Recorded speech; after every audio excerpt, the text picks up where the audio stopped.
कीर्तात्पदमतीवभिरञ्जनुतं तरहेण्यं वेत्याद्यं प्रणतकालभवाब्धिपोतं वन्दे महापुरुषते चरणारविन्दम् त्यक्त्वा तुजोक्ततुरेपितुराजलक्ष्मी धर्मित्यार्यवचतां यतिकादरण्यं मायाविगतयेपितमन्वदावत् वन्दे महापुरुषते चरणारविन्दम्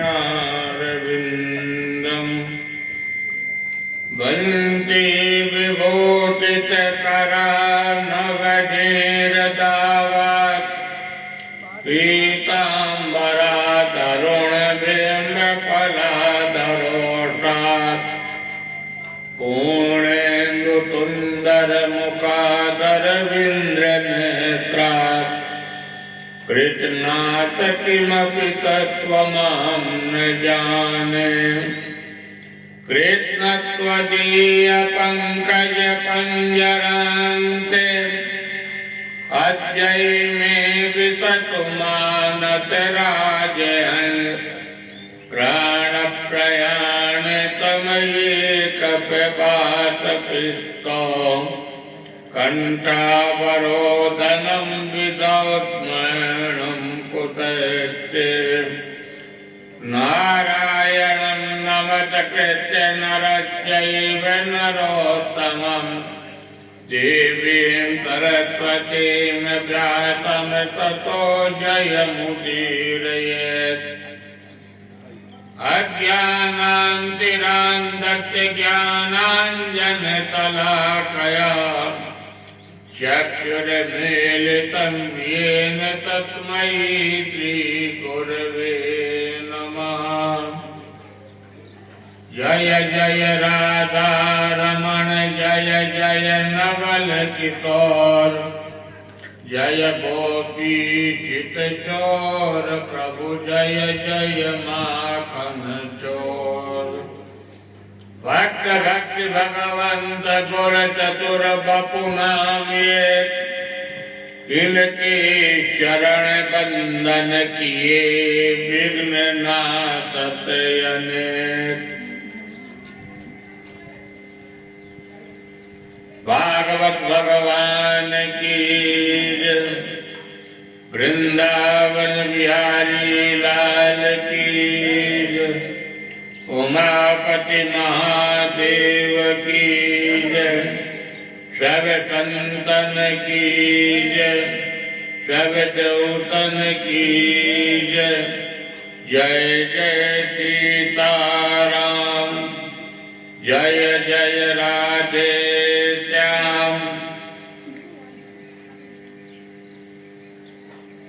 परात्पर परब्रह्म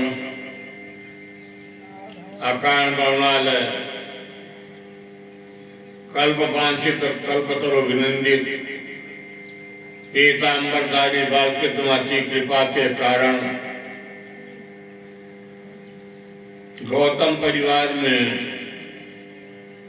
श्रीमद् भागवत सप्ताह ज्ञान यज्ञ का कार्यक्रम चल रहा। आज चतुर्थ दिवस पर भगवान के अनेक चरित्रों अनेक अवतारों का वर्णन और सायंकालीन भगवान कृष्ण का जन्मोत्सव की कथाएं।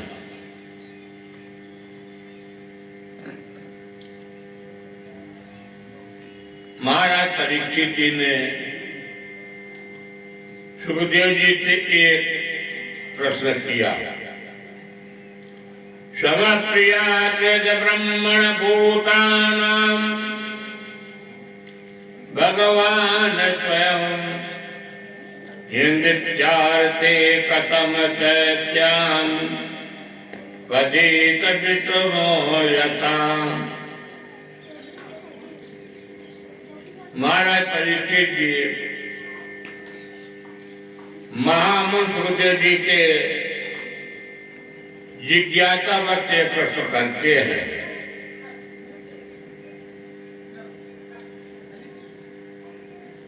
महामंत्र देव जी से राजा परीक्षित का प्रश्न क्या था?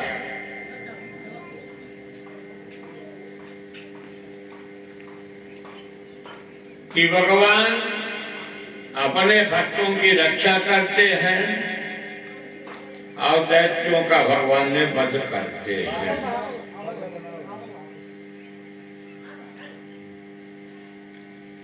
सुखदेव जी कहते राजन परीक्षित, ना भगवान किसी को मारते हैं और ना भगवान किसी को बचाते भी हैं। भगवान का दो में एक भी काम नहीं है, न मारना न बचाना। महामंत्र जी कहते प्रभु नारायण के नेत्रों में सभी बराबर होते हैं, चाहे दैत्य हो चाहे भगवान के परम भक्त हो।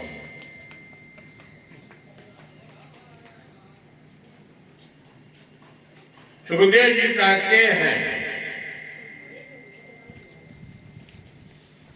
परीक्षित जी, जो भगवान के नेत्रों के सामने आता है उसका सिर्फ एक बहाना होता भव सागर से मुक्ति प्राप्त करने के लिए।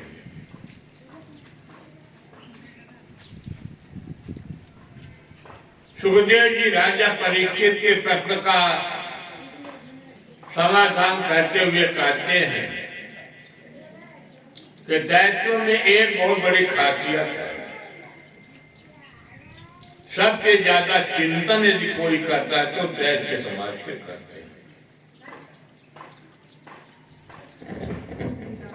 क्योंकि भवसागर से मुक्ति प्राप्त करने के लिए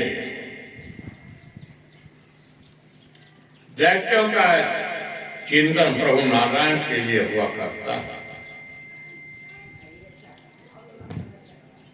सुखदेव जी कहते परीक्षित पद्धतियां अपनी अपनी, नियमावली अपनी अपनी।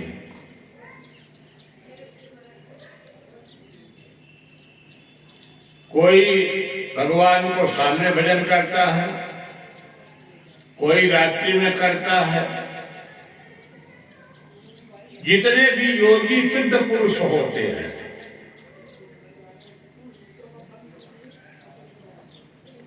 वो न तो दिन भजन करते हैं और न 10 बजे रात्रि तक करते हैं।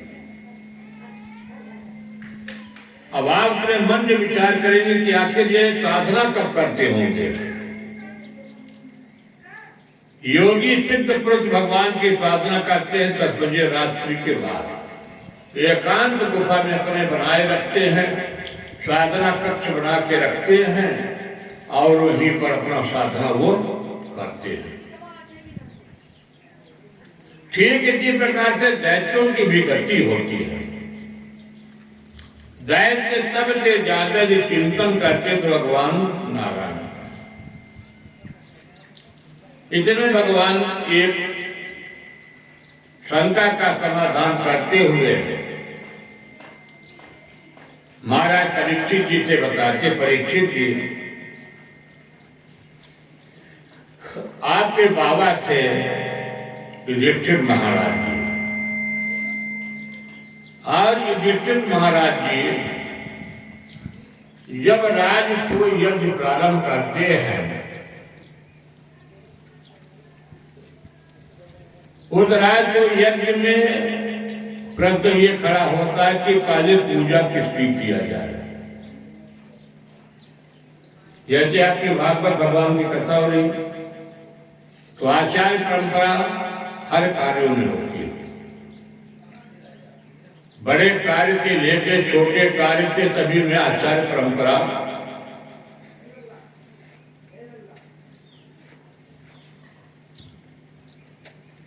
यहां तभी विचार जब पैदा हुआ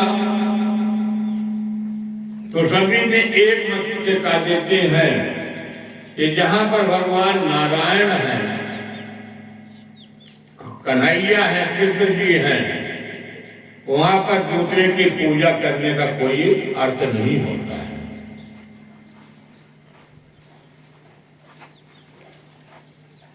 और उधर सभा में बैठा हुआ शिषपाल अपने आसन से खड़ा होकर के विरोध कर देता है। शिषपाल कहता है, यहाँ पर जितने भी सभासद में बैठे हुए लोग हैं, ये सब एक पक्षी वार्ता करना चाहते हैं। जिसके नाम का पता नहीं, जिसके गोत्र का पता नहीं, जिसके माता पिता का पता नहीं, ऐसे व्यक्ति व यज्ञ का अधिकारी कैसे हो सकता है?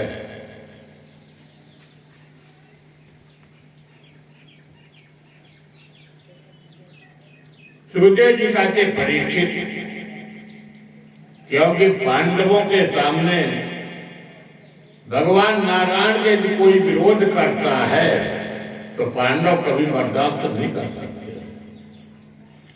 अर्जुन जैसे गांडीवधारी अपने गांडी धनुष को लेकर खड़े हो गए, भीम जैसे गदा धारी सभी एक एक खड़े हो जाते हैं। भगवान ने सबको शांति कर देते,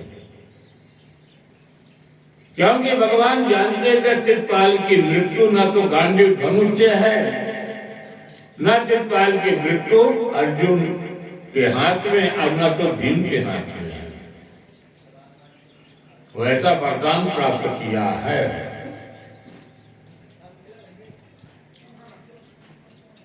सभी अपने अपने आसन पर बैठ गए और शिषपाल ने भगवान को 100 गालियां दिया।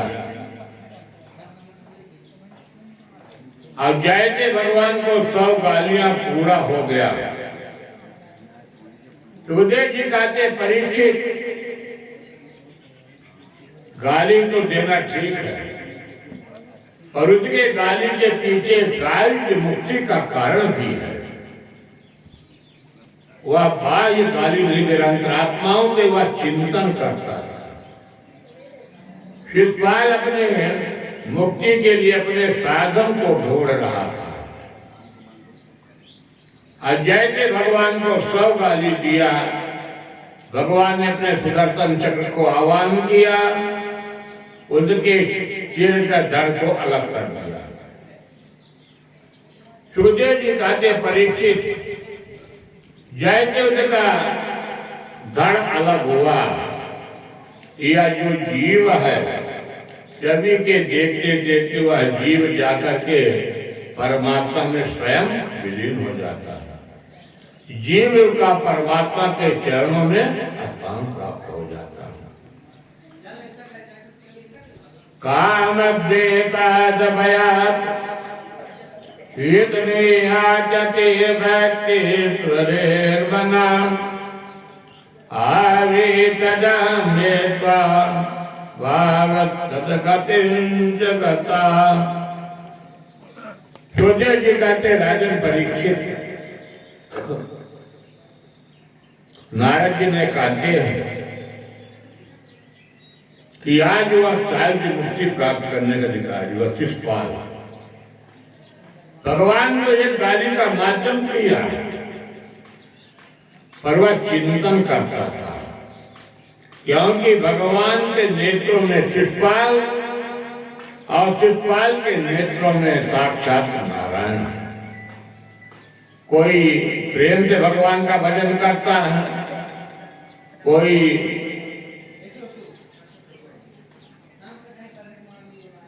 गाली दे के भजन करता है। जैसे गोपियों के नेत्र में क्या था, गोपियां पढ़ी लिखी नहीं थी, अपने घर के चिंतन करते थे, काम किया करते थे, पर गोपियों के नेत्र में कन्हैया का वास था। गृहस्थाश्रम का काम करती हैं गोपी अपने हाथों से, पर मन के चिंतन करती भगवान नारायण का।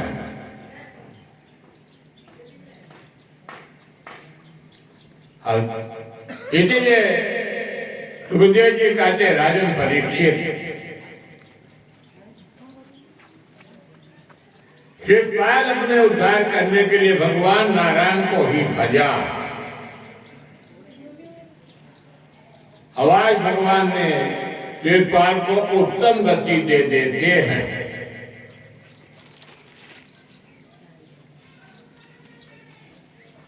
सुखदेव जी कहते राजन परीक्षित, भगवान को कोई मित्र मानता, कोई सखा मानता है,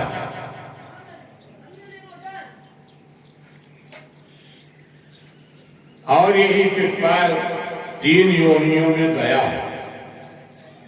पहले दंतवक्र, शिवपाल दंतवक्र बना, कंस बना, रावण, कुंभकर्ण,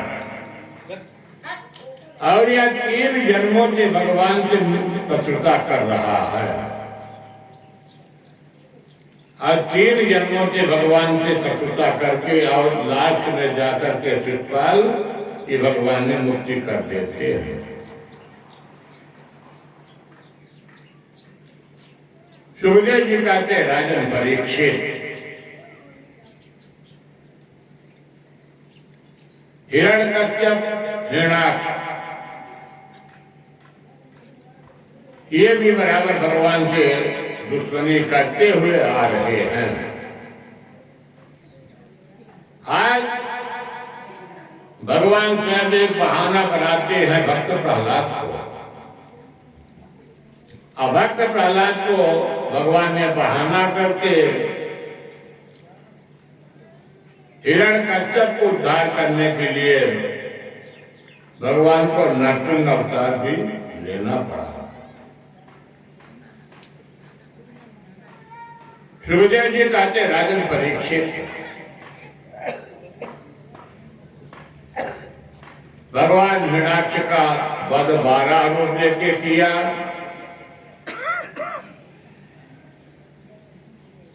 आवाज अपने भाई के बदला लेने के लिए हिरण्यकश्यप अपने मन में प्रतिज्ञा किया था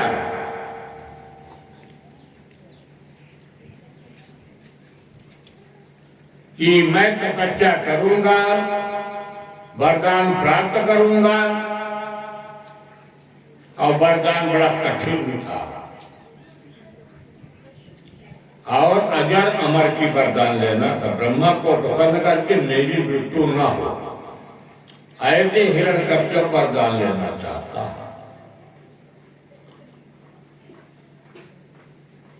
हिरण्यकश्यप की पत्नी का नाम है कयाधु। कयाधु के 3 पुत्र हुए। अभी 4था पुत्र उनके गर्भ में था।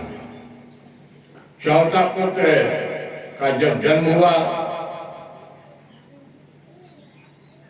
वह कहलाते भक्त प्रहलाद।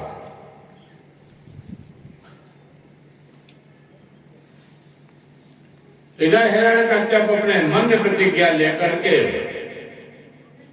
कयाधु के पुत्रों को छोड़ करके रानी को आश्रम में रख करके अपने घर में रख करके चला जाता मंदराचल पर्वत पर तपस्या करने के लिए। मंदराचल पर्वत पर चला गया तपस्या करने के इधर देवराज इंद्र को पता चला कि मेरा शत्रु एक समय मंदराचल पर्वत पर तपस्या करने के लिए गया है। तो देवराज इंद्र ने मौका पा करके कयाधु के आश्रम में आकर के और कयाधु को बंदी बना लिया। अब कयाधु को बंदी बना करके देवराज इंद्र अपने आश्रम में ले जाने लगा।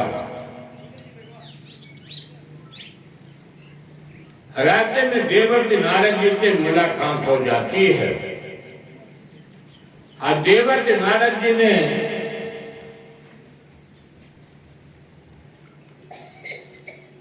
इंद्र के हाथों से कयाधु को मुक्त करा लेते हैं। देवर्षि नारद जी कहते ये बताइए इंद्र कि आपकी दुश्मनी हिरण्यकश्यप से है कि उनके पत्नी कयाधु से है। देवराज इंद्र ने बताया कि मेरी पत्नी से दुश्मनी नहीं है, मुझे कयाधु से कोई लेना देना नहीं, क्योंकि देवराज इंद्र को मालूम है देवर्ष नारद जी ने समझा बुझा करके अब कयाधु को अपने आश्रम में ले जाते हैं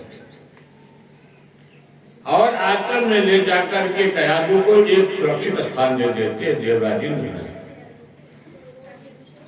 और देवराज इंद्र ने सुंदर स्थान आश्रम में दिया।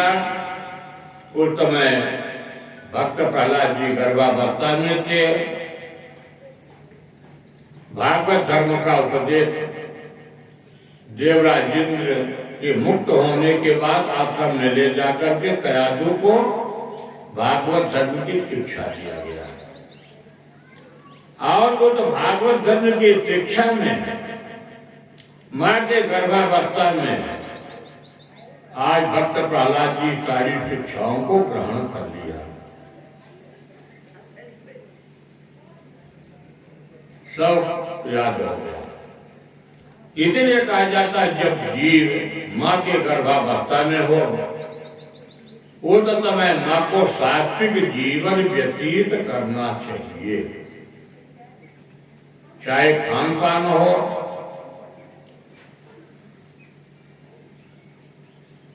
उनके बालक के पालन पोषण की बात हो, क्योंकि जैसे मां का उत्तम व्यवहार होगा वैसे जीव पर जाकर के असर पड़ेगा।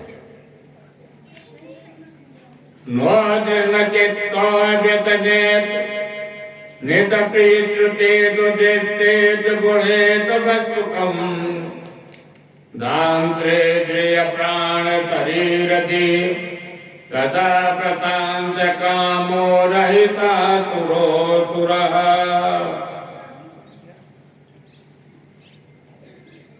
कयाधु जी तो अपने पति की चिंतन कर रही हैं कि हमारे पति की क्या गति होगी, कैसी होगी, कैसे रह रहे होंगे। परंतु जितना भी उपदेश दिया गया वह सारा उपदेश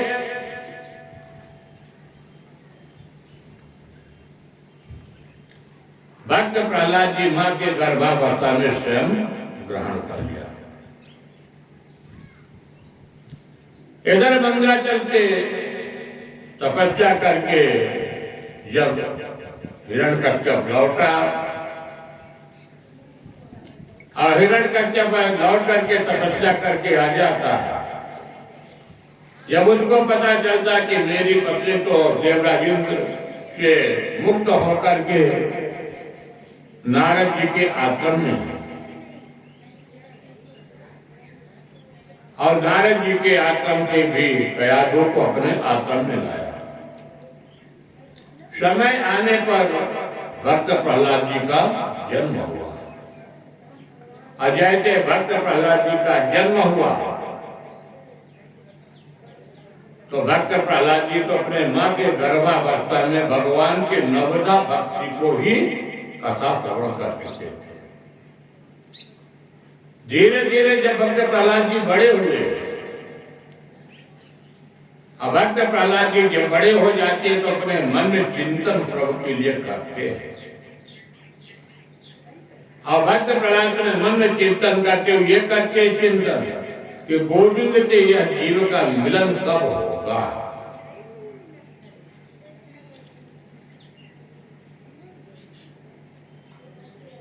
सुखदेव जी कहते परीक्षित जब समय आया बच्चे को पढ़ने के लिए गुरुकुल में भेजा गया, पाठशाला में भेजा गया। क्योंकि पहले का जो आश्रम था तो पहले गुरुकुल रीत मुनि के आश्रमों में चला करते थे, पढ़ाते थे।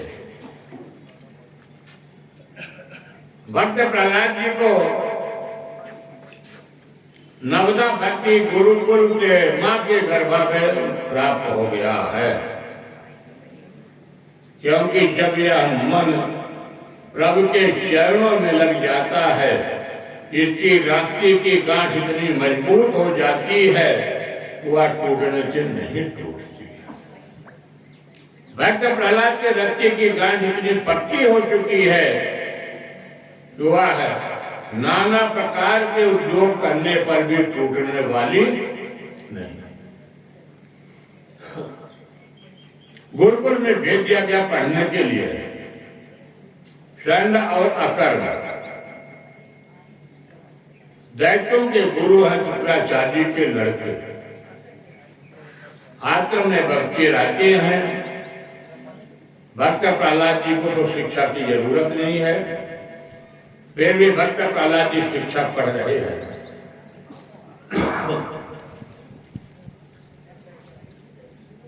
और इधर जब भक्त प्रहलाद जी मौका पाते थे मित्र मंडली को एकत्रित कर लेते थे। अब एकत्रित करके स्वयं अपनी ही पाठशाला लगा देते थे। भक्त प्रहलाद जी की तरफ सुंदर उत्तर देते।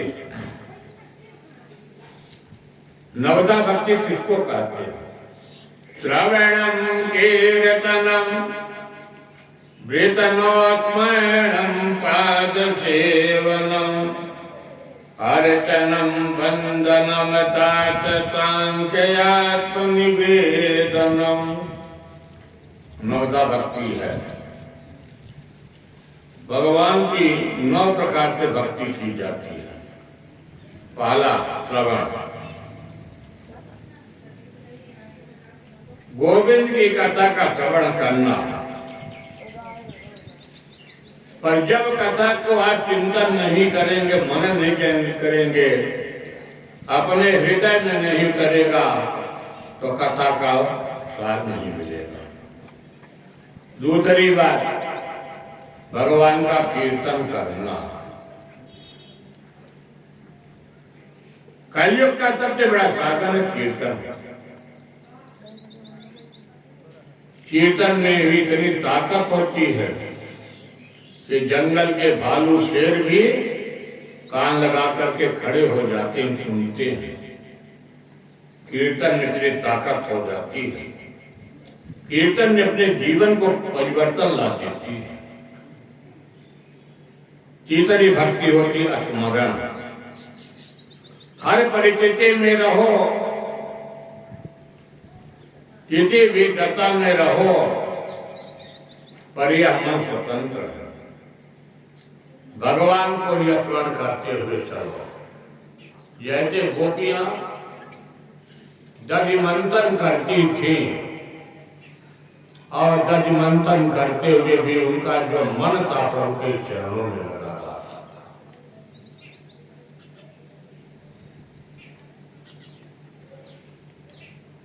स्मरण, पाठ सेवन, अर्चन, दास, आत्मनिवेदन, ये नवदा भक्ति है।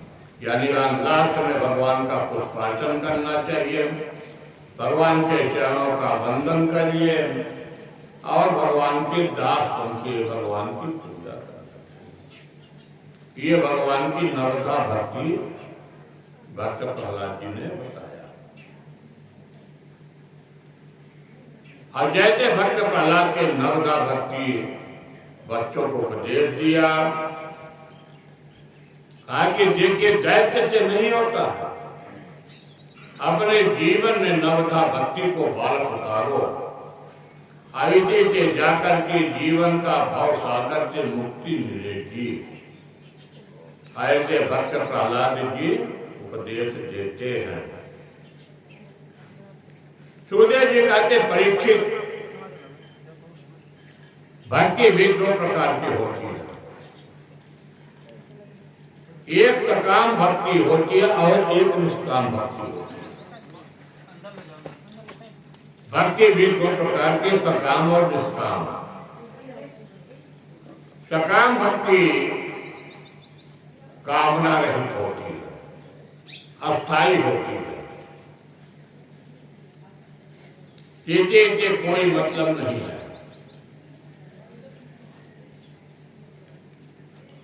यानी जिसको अमल भक्ति कहा करते हैं। और सकाम भक्ति किसको कहते हैं कि जैसे चार लोग एकत्रित हुए, कहीं संसार में कुछ नहीं है,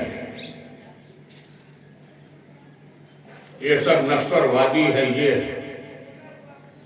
और जैसे चारों अलग हुए तो सब ने अपने सकाम भक्ति गायब हो गई। जैसे सरौता को क्या कहिए, जब जरूरत हो तो बारी काट लीजिए, दोनों का पूरक हो जाता है। और जब सुपारी की जरूरत नहीं तो सरौता बेचारा कोने पड़ा रह जाता है। अब आजकल तो मशीन में सुपारी कट जाती है, पैकेट हो जाती है, सरौता को बेचारा कोई नहीं है, सब होता। तो श्रोता कैसे होते, दो प्रकार के, सब होता। ये कहते हमारे भक्त प्रहलाद जी ने अपने मित्रों को समझाया कि दैत्य से कुछ नहीं होता, दैत्य कुल में जन्म लेकर सर्वोत्तम स्थान को प्राप्त करो। नारद जी ने समझा बुझा करके चले जाते। आते जैसे कंस क्या था, भगवान के मामा था, पर कंस के नेत्रों में भगवान का नैया है,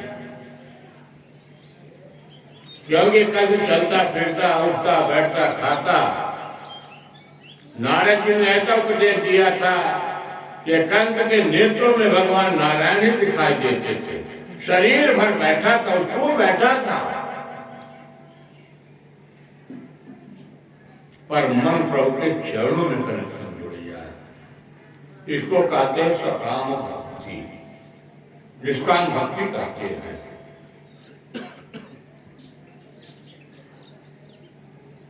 जैसे कोई 6 महीने दुर्गा जी का पूजन किया, 6 महीने भोलेनाथ का पूजन किया, तो 6 महीने बदलते रह गए। वही तो भगवान दुर्गा जी है, वही कात्यायनी है, वही भोलेनाथ है, वही नारायण है। सबकी विधि परंपराएं अपनी अपनी है, पर भगवान सभी एक है।